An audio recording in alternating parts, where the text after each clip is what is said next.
Bonjour, Monsieur Volia. Bonjour madame. Que représente la femme pour vous? Ben, la femme, c'est un être très complexe, hein. Le sujet est vaste. La femme, c'est c'est de là que nous provenons tous. Elle est la créatrice, hein. C'est dans ce sens-là. Mais aussi, c'est le partenaire idéal pour l'homme dans tout ce qu'il fait depuis belle lurette, depuis qu'on est sur la Terre. Et c'est aux deux gens qu'appartiennent toutes les inventions, toutes les progressions de l'humanité et jusqu'à nos jours. Donc la femme, c'est le partenaire complémentaire et supplémentaire de l'homme. Est-elle l'égale de l'homme? Eh bien oui, pourquoi pas? Elle est créée comme elle a été créée comme l'homme, elle est créée à l'image de Dieu, elle est intellectuellement, elle est au même niveau que l'homme, légalement surtout. Ce qui est plus important pour nous, je pense, c'est l'égalité légale. Alors légalement, on doit être égal. C'est là où nous travaillons, nous activistes, nous travaillons pour que cette légalité soit palpable, soit réelle. Et à votre avis, qu'est-ce qui fait la différence entre la femme africaine à l'étranger et celle qui vit en Afrique? La différence se situe au niveau de droit. Je pense que les droits déterminent presque tout. Les femmes qui sont en Afrique, elles vivent, elles ont moins de droits, du moins dans le sens de leur exécution, parce qu'il y a des lois qui existent mais qui ne sont pas appliquées. Alors ces femmes-là vivent souvent comme des êtres subalternes à l'homme et vivent aux dépens de l'homme parfois. Et les hommes d'Afrique se présentent pratiquement comme des emplois. Donc quand vous vous mariez à un homme, c'est comme si vous accédez à un boulot. Alors voilà, ces femmes se comportent comme si elles devraient préserver ces boulots à tout prix, à toute mesure. Mais tandis qu'en Occident, les femmes, elles possèdent un peu plus de droits, donc elles sont plus indépendantes, elles sont plus réelles, elles sont plus vocales, elles s'expriment plus. Alors, pour ces hommes-là qui ne sont pas habitués aux débats maritaux à la maison, écouter une femme parler, donc ils se perdent. Mais un homme qui est ouvert, qui a un esprit ouvert, devant une telle femme, il n'y a pas de complexe, il est à l'aise. Mais les Africains sont pour la plupart des intellectuels. Qu'est-ce qui les pousse à vouloir épouser des femmes servantes? Enfin, selon l'explication que vous donnez, on dirait que ces femmes on se marie pour épouser une subalterne, en fait. Voilà, mais ça, c'est une question de la manière dont on a été élevé, les traditions, les mœurs dans lesquelles on a grandi.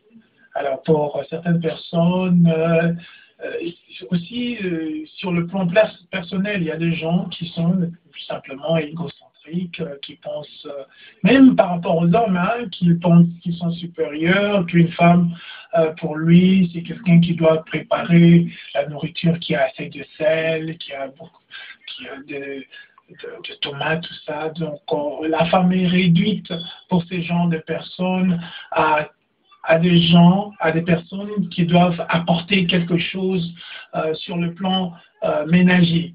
Voilà. Donc, on est. Et il y a un blocus, c'est-à-dire qu'ils n'arrivent pas à voir cette personne comme un être égal. Elle n'est donc pas considérée à sa juste valeur. Non, pas du tout. Pas du tout. Ces hommes-là ne considèrent pas une femme comme un être intellectuel. Alors c'est là, je pense, une des origines de tous les mots qui suivent. Ok. Et une autre question, je voudrais savoir, à votre avis, qu'est-ce qui est mieux aujourd'hui pour la femme? C'est le système capitaliste ou bien le système traditionnel africain? Bon, c'est une question complexe. Ça dépend où on veut vivre et comment on veut vivre sa vie. Il faut toujours se rappeler que chaque personne a une petite vision de comment cette personne veut vivre sa vie. Alors, le système traditionnaliste est avantageux pour certaines personnes, vu que ça nous donne un peu, c'est que, comme les livres de Hillary Clinton, It takes a village to raise a kid. Donc, ça prend un village pour élever la famille. Donc, ça enlève un peu le côté stress, le côté tout est abandonné à moi, je dois faire tout moi-même, je dois laver les enfants, je dois les habiller, les amener à l'école, aller à l'hôpital, préparer tout ça. Ça enlève un peu ces côtés-là capitalistes qui fait que, voilà, on doit être capable de se prendre en charge tout le temps seul. Oui, se prendre en charge. Et enfin, la dernière question, à quoi sont dues, enfin, cette épidémie de divorce que nous remarquons ici dans la diaspora, à quoi cela est-il dû? Ben, il y a plusieurs raisons. Moi, si vous parlez de la diaspora congolaise, je peux suffisamment parler de ça. C'est juste une question, premièrement, de mœurs.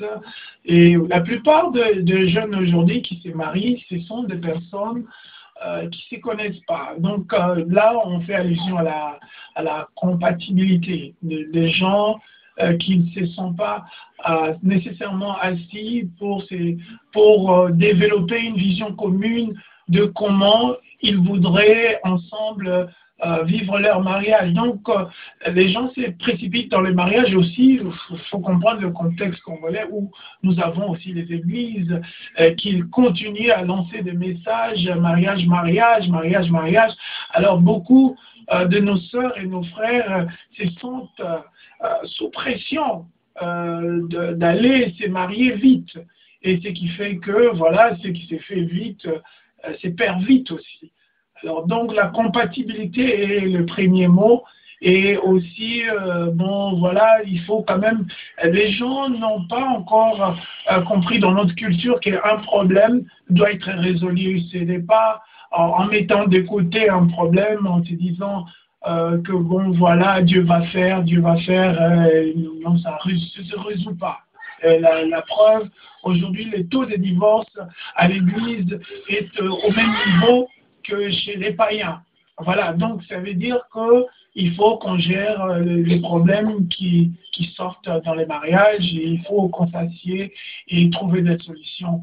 Et sinon, voilà, ça va grandir, ça va évoluer à des problèmes plus graves. Vous voulez donc dire que les gens n'ont pas accès à l'information, les gens ne sont pas bien informés et préparés au mariage dans les églises ou ailleurs? Tout à fait, tout à fait. C'est une question de manque de préparation. C'est une question de... Vous savez, quand vous venez d'une culture de tradition où les rôles sont connus d'avance et que vous êtes transmuté, transporté dans une autre culture qui défait justement tous ces rôles-là préconçus d'avance, alors on se perd, on est dans la perdition, on est dans le manque de direction, on perd ses repères et comme on dit, la perte de repères, c'est une mort anticipée. Oui, et une sous-question.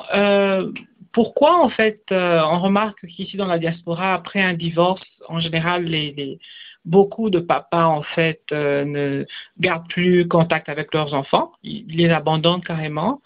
C'est vraiment c'est déplorable. Nous remarquons ça. Et quel est le message en fait que vous voulez donner à ces hommes? Mais contrairement à lorsque vous prenez ces gens-là au pays, au pays quand il y a un divorce, les enfants sont donnés d'office à celui qui a le plus de stabilité financière. Et en l'occurrence, en Afrique, au Congo précisément, c'est souvent le papa.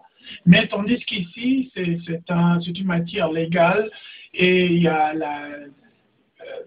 ce qu'on appelle ici le child support. Hein, il faut payer lorsque celui qui a le plus d'argent doit payer souvent parce que c'est la femme qui garde les enfants ou l'enfant, alors c'est l'homme qui doit payer. Alors par crainte de cela, on a vu beaucoup de nos frères, parce que ça coûte cher de payer ces sommes-là chaque mois, on a vu ces sommes-là même fuir de pays, aller en Europe ou de l'Europe venir ici, juste parce que pour quelqu'un qui ne fait que $2 000, $3 000 et payer 500, $800 par mois, vous savez ce que ça représente en termes... En fait, vous les excusez ou... Non, je n'excuse rien. J'explique ce que c'est pas. Je vous avais posé une question, madame, pour savoir pourquoi il y a un tel comportement. Moi, j'essaie d'expliquer, mais je condamne...